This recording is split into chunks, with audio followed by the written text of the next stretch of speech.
morning, teacher and fellow classmates. Today, our group will be presenting on Tyndall Effect. And this is our model. So, what is the definition of Tyndall Effect? Well, Tyndall Effect is the light scattering by particles in a colloid or fine suspension, and it helps us to differentiate between a solution and between colloids and suspensions.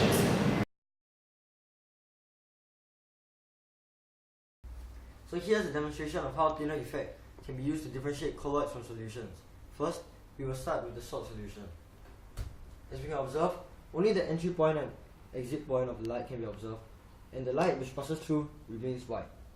In comparison, diluted milk, the light path can be seen as it goes through the diluted milk, which is caused by the scattering of light by the particles in the diluted milk. Furthermore, the light which goes through the diluted milk also turns slightly reddish as light of short wavelengths, such as blue, is more easily scattered, allowing for more red light to pass through the diluted milk. This is how Tyndall effect can be used to differentiate colloids from solutions.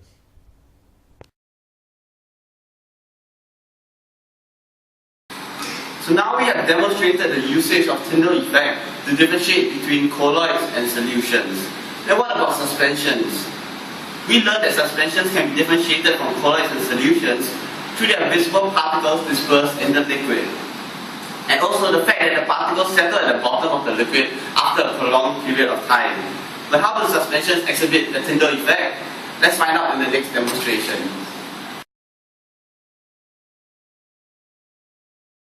In this demonstration, we will be showing how fine suspensions like colloids exhibit Tyndall effect. As we can observe, similar to the diluted milk, the light path can be seen going through the flour water in a relatively obvious manner. Once again, if it is not clear enough, the torchlight can be used. However, a difference from the diluted milk is that when the light goes through the liquid, it remains white. Here we will be once again examining the concept of Tyndall effect. As I have mentioned in the definition I have provided at the beginning, Tyndall effect is the scattering of light by particles in a colloid or a fine suspension. Clearly, the flour water satisfies these criteria because without the scattering of light in the liquid, we will not have been able to see the path of light going through the flour water.